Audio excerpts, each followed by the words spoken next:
Hello friends, आज हम आपके सामने हाजिर हैं इसका 5th पार्ट लेकर, जो हम स्पेशल सीरीज चला रहे हैं 1000 क्वेश्चंस की, जो यूपी पीसीएस 2023 के लिए अति महत्वपूर्ण है। ये क्वेश्चंस बार बार पूछे गए हैं यूपी पीसीएस में, और इसमें हम करंट अफेयर्स भी आपको बताएंगे और जो ये ट्रेडिशनल क्वेश्चंस हैं वो भी बताएंगे।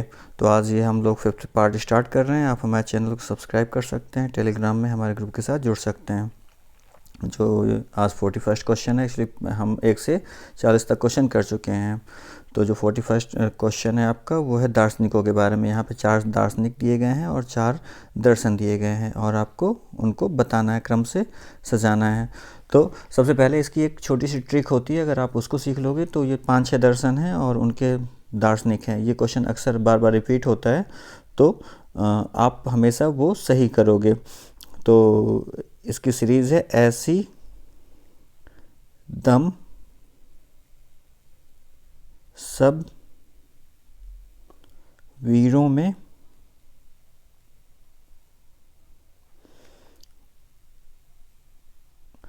दिखाई नहीं देती।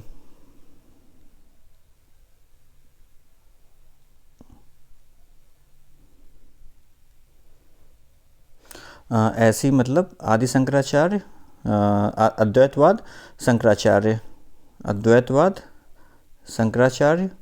दम मतलब द्वैतावाद माधवाचार्य। देन सब मतलब बा से वल्लभाचार्य और सा से शुद्धाद्वैतवाद। वीरों में तो वी फॉर विशिष्टाद्वैत और राम मतलब रामानुजाचार्य। और दिखाई देती नहीं मतलब ना से निम्बार्काचार्य, और दिखाई देती मतलब द्वैताद्वैतवाद।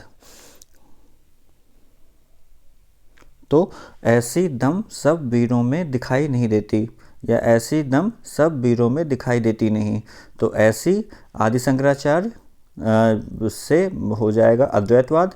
शंकराचार्य का एस लिया गया है, अद्वैतवाद का ए लिया गया है। देन दम तो द्वैतावाद और माधवाचार्य सब में एस से हो जाएगा शुद्धाद्वैत, और बा से वल्लभाचार्य। वीरों में विशिष्टाद्वैत और रा से रामानुजाचार्य। दिखाई देती नहीं मतलब द्वैताद्वैत निम्बार्काचार्य। ठीक है, तो इस अगर आप उसको याद कर लेते हो ट्रिक को, तो आप इसका आंसर सही लगा सकते हो। यहाँ पे हम आंसर्स भी आपका बता देते हैं। रामानुजाचार्य वीरों में विशिष्टाद्वैतवाद, माधवाचार्य दम द्वैतावाद, निम्बार्काचार्य दिखाई देती नहीं द्वैताद्वैतवाद, वल्लभाचार्य शुद्धाद्वैतवाद सब। ठीक है, तो ये क्वेश्चन बार बार रिपीट होता है आपका, मतलब इनमें से एक तो पूछा ही जाता है, तो आप इसको इस ट्रिक से याद कर सकते हो। फिर ये है क्वेश्चन, सौर ऊर्जा को विद्युत ऊर्जा में किसके द्वारा परिवर्तित किया जाता है। यहाँ पे 4 सेल का नाम लिखा हुआ है, लेकलेच, फोटोवोल्टिक, देन शुष्क कोशिकाएं और वोल्टाइक। तो इसका जो सही आंसर है वो आपका फोटोवोल्टिक सेल है। इसके द्वारा सौर ऊर्जा को विद्युत ऊर्जा में बदला जाता है। और इसके अलावा जो शुष्क कोशिकाओं वाला सेल है, ये आपका जो घड़ी वगैरह है, ट्रांजिस्टर है, इनमें यूज होता है। और ये भी आपके सेल के उदाहरण है, लेकलेंस सेल और वोल्टाइक सेल भी। लेकिन जो सही आंसर है इसका, सौर ऊर्जा को विद्युत ऊर्जा में कैसे परिवर्तित करते हैं, वो आपका है फोटोवोल्टाइक सेल। 20 का आंसर सही था। देन 43rd का क्वेश्चन है, ये आपका है डॉल्फिन डे। डॉल्फिन हम सभी जानते हैं राष्ट्रीय जल जीव है अपना, भारत का राष्ट्रीय जलीय जीव है भारत का डॉल्फिन। गंगा नदी में पाया जाता है, और ये केंद्रीय पर्यावरण और वन जीव मंत्रालय, वन एवं जलवायु परिवर्तन मंत्रालय ने इसकी घोषणा करी है कि हम इसका एक स्पेशल डे बनाएंगे, और ये है 5 अक्टूबर इसका सही आंसर। तो डॉल्फिन कौन सी नदी में अगर आपको पूछा जाता है तो गंगा नदी में पाया जाता है। देन डेंगू बुखार, डेंगी बुखार निम्नलिखित में से किस मच्छर के काटने से होता है। तो 4 मच्छर यहाँ पे हैं, ये चारों मच्छर खतरनाक हैं, मतलब इनसे में सबसे कोई ना कोई बीमारी होती है। जैसे जो इसका डेंगी है वो एडिस से ही है, इसका जो फुल फॉर्म है वो एडिस एजिप्टी होता है इस मच्छर का फुल फॉर्म। देन एनाफिलीज है, एनाफिलीज से मलेरिया है, मलेरिया भी खतरनाक बीमारी है। और एशियाई बाघ मच्छर है इसके बाद। इससे चिकनगुनिया जैसी बीमारी आपने सुनी होगी, चिकनगुनिया ये फेमस बीमारी, बाकी भी बीमारियां होती हैं पर चिकनगुनिया फेमस है। और इसके बाद है क्यूलेक्स। क्यूलेक्स से आपका फाइलेरिया होता है। तो ये चारों मच्छर खतरनाक हैं।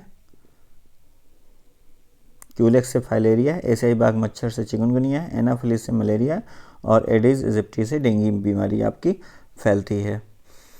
देन 45वां क्वेश्चन है, हिंदुस्तान समाजवादी प्रजातंत्र संघ मतलब HSRA, Hindustan socialist Republic association, इसकी स्थापना अगर हम देखें तो 1928 में हुई थी। कहाँ हुई थी? फिरोज शाह कोटला, नई दिल्ली में हुई थी। इसकी जो स्थापना हुई थी वो नई दिल्ली में हुई थी।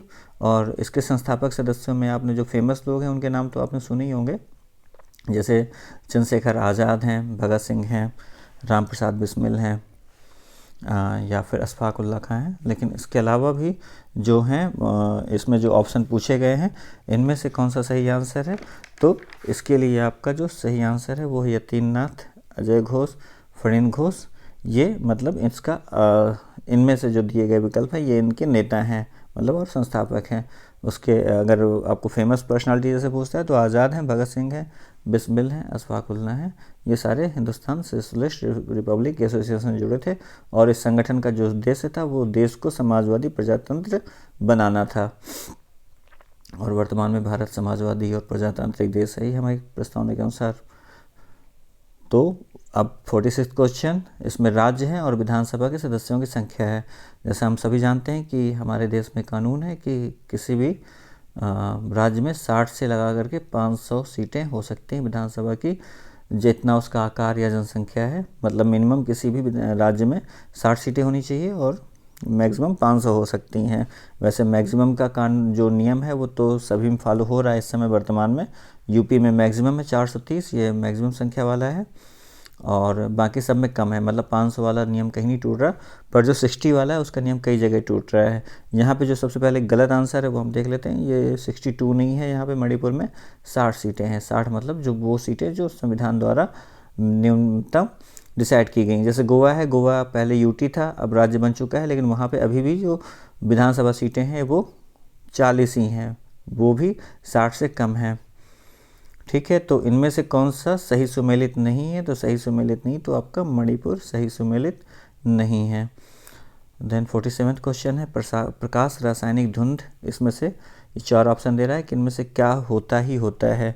तो जो सही आंसर है वो ओजोन होता है। एक्चुअली ओजोन एक गैस है, O3 इसका फार्मूला है। ओजोन लेयर पाई जाती है धरती के ऊपर जो पराबैंगनी विकिरण को रोकती है, लेकिन जब ये ओजोन की लेयर नीचे बनती है तो खतरनाक होती है वैसे, लेकिन प्रकाश रासायनिक धुंध में O3 पाया जाता है।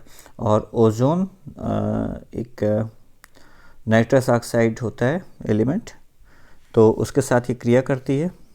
और नाइट्रस ऑक्साइड और ओजोन दोनों जैसे गला है या शरीर है, आँखें हैं, इनमें जलन उत्पन्न करते हैं। तो ये प्रकाश रासायनिक धुंध से शरीर में जो जलन होती है आँखों में और गले वगैरह में, वो इसके कारण ही होती है।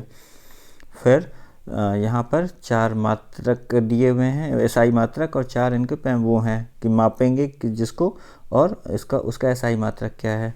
तो लेंस की क्षमता, फिर दबाव, दाब, रेडियो एक्टिव पदार्थ की सक्रियता और ऊष्मा, ये 4 विकल्प दिए हुए हैं। और ये इसके एसआई मात्रक डायप्टर, पास्कल, क्यूरी और जूल, ये 4 ऑप्शन है।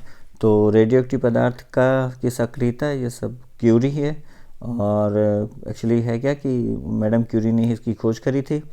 दबाव और दाब पास्कल में ही नापते हैं, पास्कल एक वैज्ञानिक थे, उन्होंने इसकी खोज करी थी। लेंस की क्षमता डायप्टर से नापते हैं और ऊष्मा जूल में होता है। ये चारों सही हैं, और चारों का मतलब अगर आपको मिलाना हो तो आमने सामने ही मिला देना है। ये एसआई मात्रक है।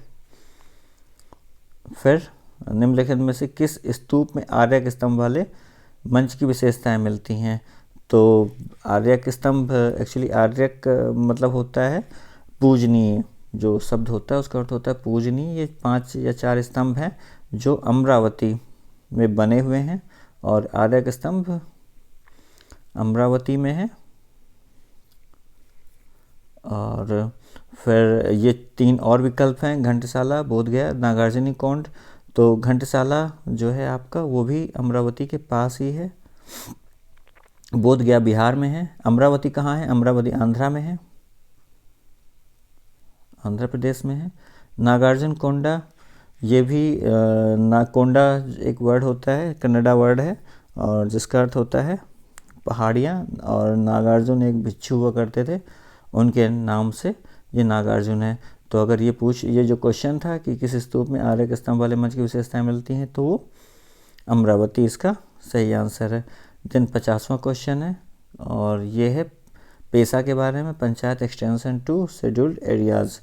ये पेशा बोलते हैं इसको प्रचलित भाषा में, और ये जो आया था वो आया था 1996 में, और एक समिति थी जिसका नाम था भुरिया समिति। भुरिया समिति की रिकमेंडेशन में पेशा एक्ट आया था। ये वस्तुतः जो पंचायतें होती हैं लोकल लेवल पे, जो आदिवासी जहाँ पे ज़्यादा होते हैं, उनको आदिवासियों को अधिकार देने के लिए पंचायतों को अधिकार देती है। तो ये थे आज के आपके क्वेश्चंस। Thank you.